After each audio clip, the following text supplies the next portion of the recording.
The flow of the story and the growth of Ethan is based purely on logic and my own personal views. There is no metagaming. I'm doing my best to see it through by playing a character blind to the future. That being said, I wonder how well I'm doing. Let me know below what you think of my little OC. I'm enjoying this a lot, being able to insert myself into a story I so love. It's as if I'm transported to Konoha every time we do this. So this is my pleasure, truly. I hope you'll all continue to follow along with the series as Ethan continues his training to become the best Shinobi he can be. Today we'll be facing down the Chunin Exams, trying to see if Ethan is truly worthy of a higher position. So why don't we get into that? Welcome to the Amagi. Before we begin, only 25% of our viewers are subscribed, so if you're a fan of the video, please like and double check if you are subscribed, and with that out of the way, let's get into the video.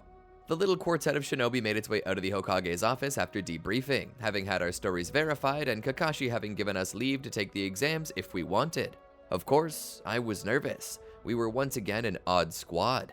The exams were only supposed to allow 3-man teams, yet we were 4. Kakashi had explained to me that exceptions had been made in the past, particularly for him, in which he could take the exams alone. Surely an exception could be made for Team 7. That being said, we weren't the only fresh genin to be sent to the exams. Asuma and Kurenai, upon hearing what it was Kakashi would do, had determined to send their own rookie shinobi. We were to be the rookie 10, or so we were planned to be if we all made it to the sign-ups, but we were held up a bit. There seemed to be another genin interested in us.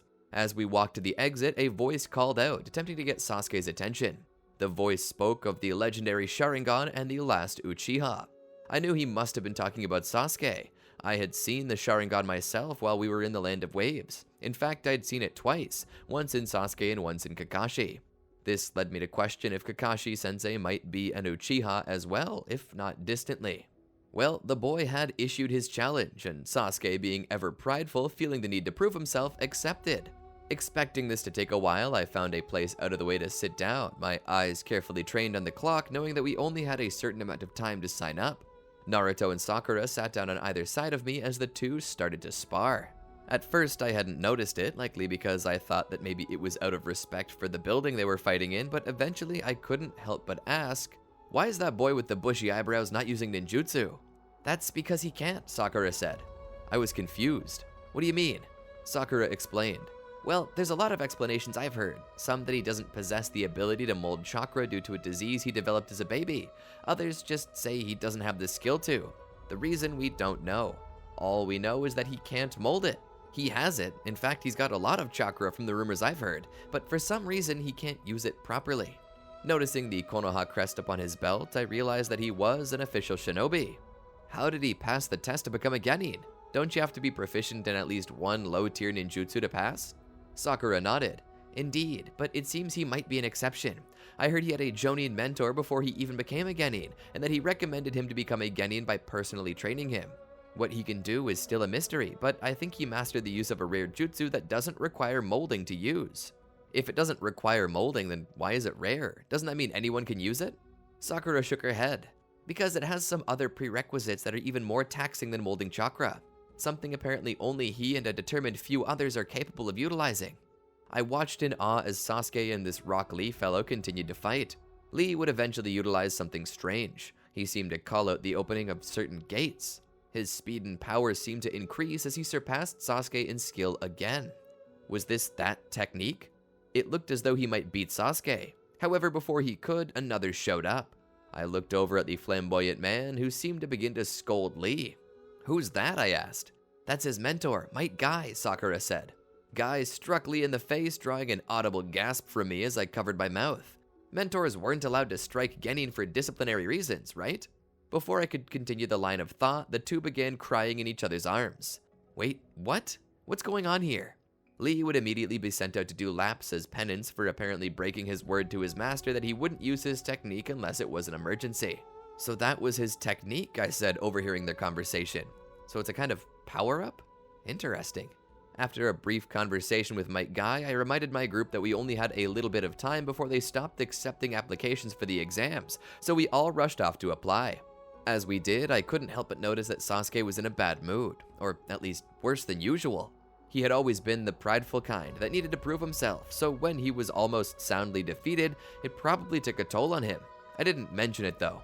We would sign up, getting our applications in just moments before the ability to apply was removed.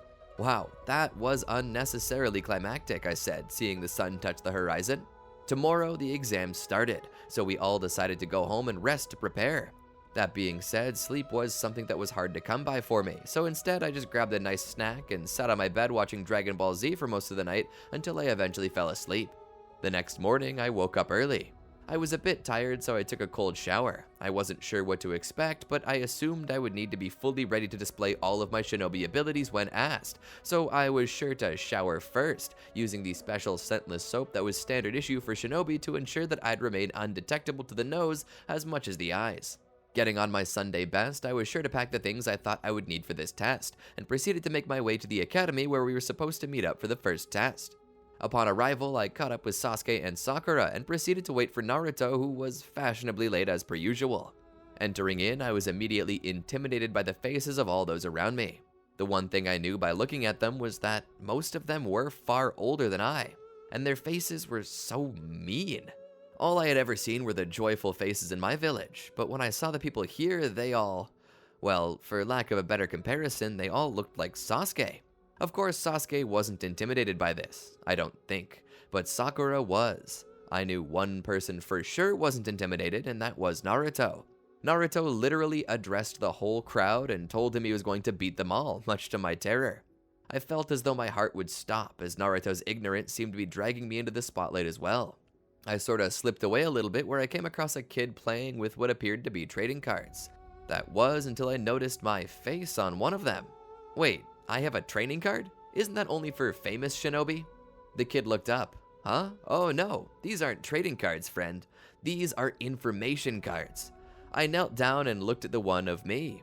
It had some basic general information about who I was, my background, and any known abilities. It listed my Kekai Genkai even. This card doxes me, I said with a cold sweat. I knew this would be kinda scary, but I never knew how terrifying the Shinobi world really was. I couldn't hide here if I wanted to. The boy took the card back. No hard feelings, friend. This is just standard protocol. It's all information readily available about you in the system. Anyone can check up on it at any time. It's a valuable resource, and you should try to use it. To make me feel better, he showed me his own personal card. I read it. Kabuto Yakushi, Konoha Genin. I smiled and handed it back to him, feeling a little better. I was afraid my apartment might have been bugged. Oh, I'm sure it is, but not by me, Kabuto said. As goodwill, he even let me read the rest of the cards. He said that it was to give someone with a disadvantage a well-deserved leg up, not to mention that Konoha Shinobi had to stick together. For the first time since entering the room, I felt comfortable. This guy was nice. I liked him. I was glad that he was a Konoha Shinobi because that meant that maybe I could bring him into my friend group. But just as I was thinking about how comfortable I was, a group of Shinobi appeared. They seemed to be from another village, but I couldn't tell from where. It wasn't one of the 5 great villages, it was something else, represented by a music note. The Hidden Music Village? Was there such a place? They began to harass Kabuto, and I felt my chest swell with anger, so I stepped between them like any true friend would. That was when the guy tried to strike me. I dodged to the side, only barely getting nicked, only enough to draw a little bit of blood. You know it's against the rules to fight in here. If you don't leave us alone, I'll report you, I told him. I had hoped to intimidate him and scare him off, thinking it might give me the advantage and respect I thought I deserved. But I made the mistake of flaunting Konoha's power and not my own. That made me look even weaker. The fellow pulled his gauntlet back. I smiled, sure that I had won, but suddenly my body began to feel weird. The room began to spin. I stumbled to the side, fell to my knees, and proceeded to puke right there on the floor. My heart began to beat fast as my breathing quickened. I turned pale as a ghost and began to panic. What is this? What did he do to me? Is this poison? I asked. At this time, Naruto and Sasuke came over, calling out the group. I couldn't tell what they were saying, as my mind had halfway convinced itself that I was going to die in a few minutes. That was until Kabuto pulled me back to sit on my rump. He helped me make my way to the wall, where he began to explain to me what was going on. Don't worry, Ethan, you're not poisoned, you're just dizzy. He unleashed a sound-based jutsu that disturbed your inner ear. He just made you really dizzy, like when you spin too fast or get on a roller coaster.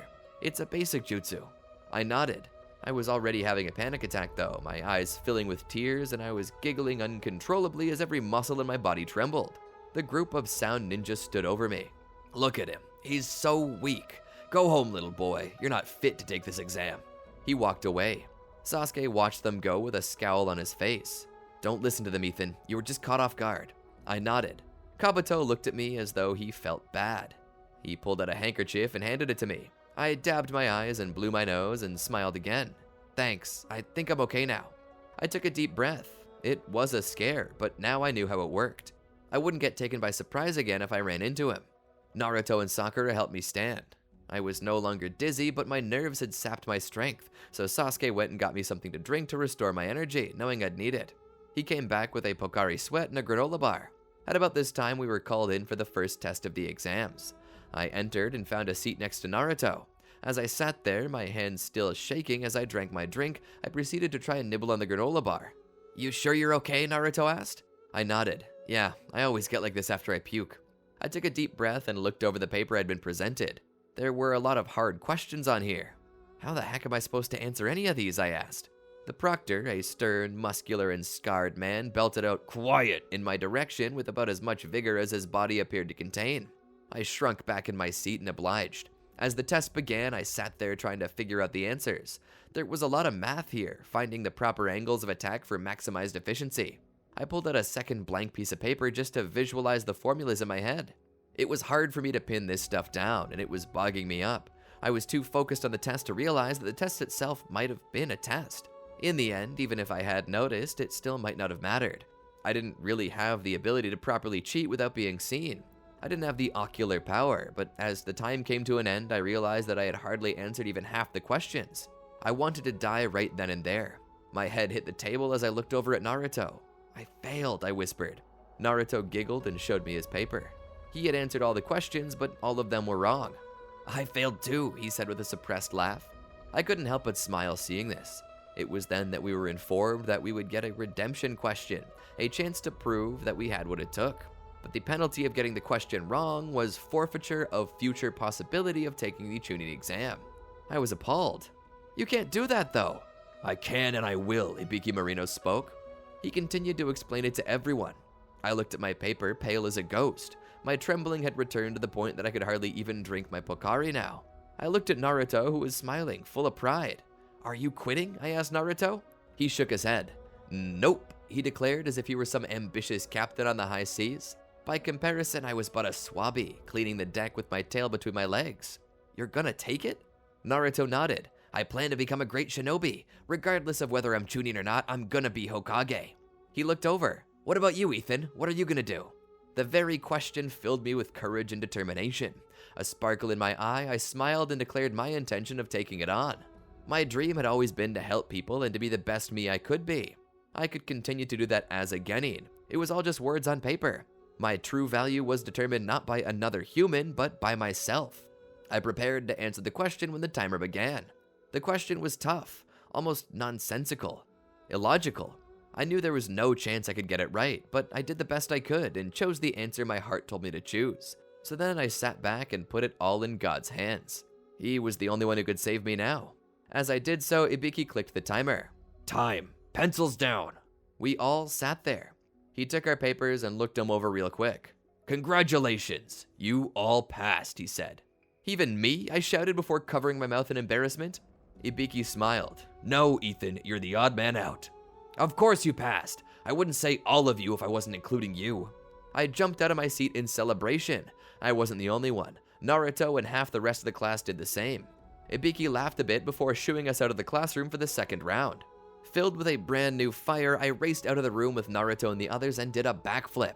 I tripped and landed on my rear, but it wasn't enough to dampen my enthusiasm. "We did it! We passed!" I shouted. It was then that Dosu, the guy who had attacked me before, walked past. "Don't get too cocky yet. Luck might have carried you through that test, but it won't save you in the next." We watched as he walked by. Kabuto exited right after. "Don't pay attention to him. You should be proud you've made it this far. Keep it up and do the best you can." For the second test, we were to go to the Forest of Death for a competitive and timed game of Capture the Flag. I was already a little nervous. After all, who names a forest that? This was made even worse when we had to sign a waiver to take the test, basically releasing Konoha of any responsibility should we die or be injured. Basically, the piece of paper said, if you take this test, you can't sue us if you get hurt. That told me that there was a chance that I could indeed get hurt, or worse. But I forgot about that. This is what being a shinobi meant. I had to do the dangerous stuff. And so, because we were a 4-man team instead of a 3-man team, they had to handicap us. They told us we would start with neither scroll, and we'd need to get them both. This was shaping up to be a rough test, especially for us, but considering that we had an unfair advantage, it was only right that they would give us a handicap. This new position would be called It, and it would be informed to the rest of the group that Team 7 is It, an old term meaning that we were the predators searching for scrolls from anyone. Public enemy number 1. I didn't really want to be public enemy. I was too mild-mannered to be a predator. Naruto laughed. Sounds like fun. He looked over to me. Has anyone seen that one movie, Alien vs. Predator? That's like us. We're the predators. Sasuke looked at Naruto. Wait, didn't the predators die in the end? Naruto thought about it. I don't know. My eyes were kind of closed through half the movie. I know they killed a lot of aliens, though. So just imagine you're a predator or something. Let's rip out some skulls. Despite that, I felt a little more confident. The only way to overcome fear was to become scarier than the thing you were afraid of, and so that's what I would do. As soon as the gates opened, we ran through. Naruto and I, and even Sasuke, were partaking in this game of aliens versus predators, but Sakura seemed to be not so interested. As we ran through the forest, Sasuke began to use his Sharingan to examine the area and search for any form of prey. He eventually pointed out that there was a group. We took to the tree limbs and looked down. It was Team Guy. Neji, Lee, and Tenten were all down there. Sasuke looked to us. He began to signal to us, telling us to be cautious. Looking closer, I noticed that everyone in the camp was acting natural save Neji, who had inexplicably stopped moving. Lee and Tenten seemed to notice as well and began asking him about it. Lee made the mistake of looking right up at us, telling us that our cover was blown. We threw a volley of shuriken down. Then we jumped out of the tree limbs with blood-curdling screams, all of us save Sakura. Naruto rushed at Neji, as did I. Sasuke went for Lee again. Sakura just sort of walked over to Tenten. Don't mind them, they're just playing a game, Sakura said. Tenten was confused. Game? Sakura nodded. Since we're It, they decided they wanted to be predators, so they're trying to take your scroll as a trophy? Boys are so stupid, Tenten said. Yeah, you better keep it close just in case, just to make sure they don't accidentally steal it. It's okay, Tenten said. It's safe right here. She tapped her side and then realized her mistake as Sakura blindsided her with a fist to the jaw. Sakura looted her unconscious body and took the scroll. I, on the other hand, had already lost all movement in both of my arms. Apparently, Neji had access to pressure point techniques or something like that. Naruto was in far worse shape. He could barely stand on just one foot. At this point, Lee and Sasuke were going toe-to-toe, evenly matched. Seeing us though, he broke free from the fight and came to our rescue. Using his Sharingan, he noticed our chakra points had been closed. He knew what Neji's whole shtick was with one glance. As Neji turned around to strike Sasuke, Sasuke used his own taijutsu prowess to push Neji's hand out of the way before striking out at the elbow, snapping his arm at the joint. Neji let out a cry as Sasuke dislocated Neji's knee next. Lee came in from behind with incredible strength, having opened his gates. Sasuke couldn't dodge and was smashed and knocked into a tree. Guys, I think we're taking this too far, I shouted as I looked at Lee coming at me. I don't know if it was a sudden flash of genius or perhaps I simply gave into instincts, but I used my crystal release on my body to form a dense armor. I was struck by Lee, but the force of his attack was dulled by my crystals. Naruto tried to attack, but just fell over because he couldn't move anymore. Sasuke came up from the tree he was knocked into and proceeded to strike out at Lee. Lee focused on Sasuke again. I began slowly walking toward Neji. Neji raised a hand to defend himself. I wasn't planning to attack though. Sakura, come over here and help me. We need to reset Neji's arm. She walked over toward them. Just let us help you, I said. So you can blindside me like you did to Tenten? I think not. I don't require your help, he said as he forced his knee back into joint and stood. You're all going to be left drooling when I'm finished with you. I took a step back. Sasuke was getting pummeled by Lee. Despite the fact that we had the numbers advantage, they had the skills. I cursed. If only my arms could move better. But thinking about what I had done with Lee, I wondered how much I could actually do that. I didn't have my arms, but I did have my legs, so I could still attack. I focused my chakra and began to coat my body in crystal armor to defend it. As Neji came in to strike, his attack bounced off, unable to reach my chakra points through this armor that was spreading his chakra across the crystals. I began to kick at Neji. The longer we fought, the more I was getting feeling back into my arms. Eventually, I could move them again. At this point, Neji was not able to keep up. His knee was pretty much overextended and his arm was broken. He was getting worse as the battle went on, and I was getting better. Coming close to a tired Neji, I caught his last attack. He was unable to harm me at this point. I pushed him on the chest lightly, causing him to fall on his rear, tired. I knelt down. Now that that's out of your system, let me help you. I carefully reached for his broken arm. I lifted it and popped it back into place. He let out a cry as I did, but didn't react. I then used my crystal release to form a makeshift cast for him to keep his arm immobilized. I would say go to a doctor as soon as possible, I said. As for his knee, I formed a bit of a crystal brace for it and even made a crystal crutch. Seeing this, Lee seemed to lessen his attacks. His body was tired from using his gates, and Sasuke was left flat on his back. As we all stood there in silence, we nodded in respect to one another. We were too tired to keep fighting, so we decided to rest. We all cooked a small meal and conversed, learning a little more about each other. Ten was still fairly sore about how Sakura had given her a taste of knuckle sandwich surprise, so those two were at each other's throats, but for the most part, we got along well. Sasuke and Neji were both tending to their wounds, and I was using my first aid kit to make sure Sasuke had escaped without any broken bones. Thankfully, it seemed like he had, though he did have a pretty rough concussion. Lee was the best for wear of all of his team, only having minor muscle strain from his technique. We all shared a meal together and promised to settle it in the morning when everyone had a bit of rest. That being said, at about 3 a.m., we got the hell out of Dodge and left them behind. I felt bad lying to them like that, leaving them in such a state and banking off their respect for us only to betray their trust, but hey, we were playing the part of Shinobi. That being said, I left them a note of good luck before we left. We'd eventually be stopped by Orochimaru. I don't remember much from that battle as I passed out fairly quickly beside Sakura.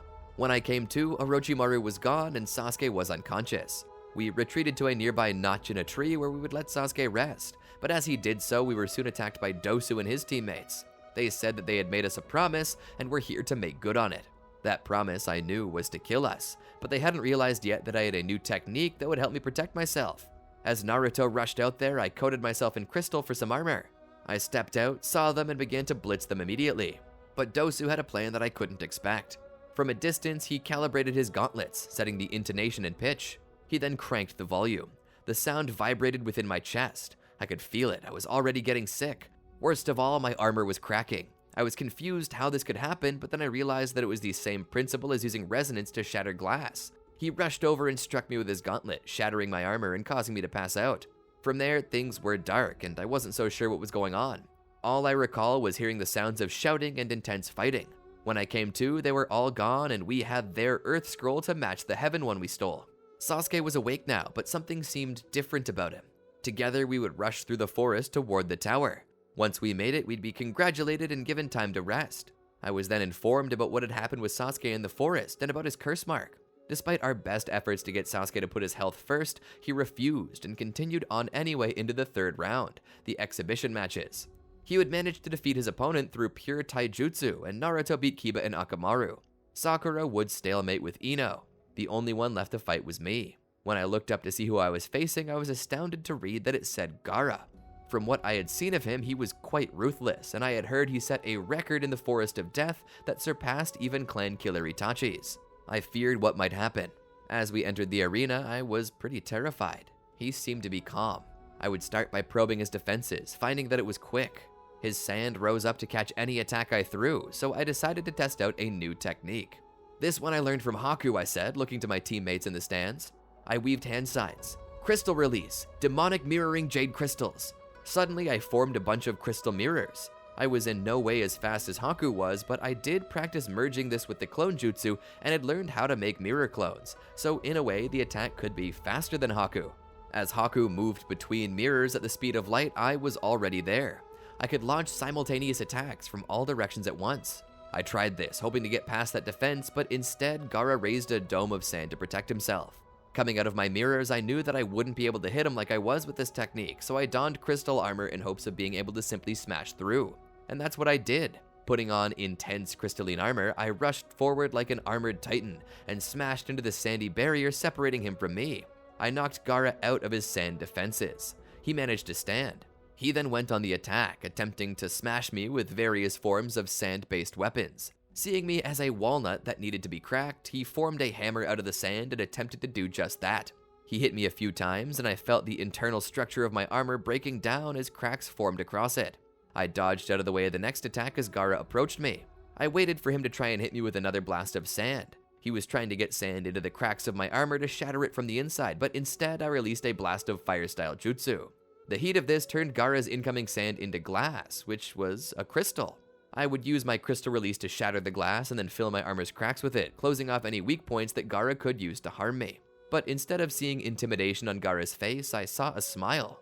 Confused, I saw his hand clench. Suddenly, my armor shattered. He could still control his sand, even if it had become glass. Suddenly, I was struck with a powerful strike from his sand that knocked me up against the wall. I passed out. Gaara was dictated to be the winner, and I was sad to discover that my road to championship in the Chunin Exams had come to an end. But I felt I had done well anyway, and everyone was sure to tell me that. After this, we were given a month off to train. I, on the other hand, just sort of watched the others train. I went to my own home that night and slept. Despite feeling depressed that I wouldn't become a Chunin, I was glad to know that I had at least made it that far. I decided to be proud of myself instead and slept the sleep of the just. And that's where I plan to call it for today. I hope you enjoyed it. I didn't really expect this technique to be all that overpowered, but I guess it just depends upon your imagination.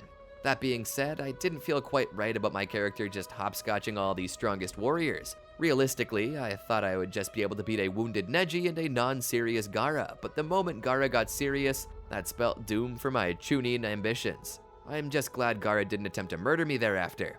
I guess he thought I was humiliated enough. But I guess we'll just have to see in the upcoming parts. If you enjoyed the video, tell us about it in the comments and click that like button. Don't forget to subscribe and ring the bell to be notified about our latest videos as they drop. Be sure to also check out these other great videos from the Amagi. I'm certain you'll like them. And until next time, peace out.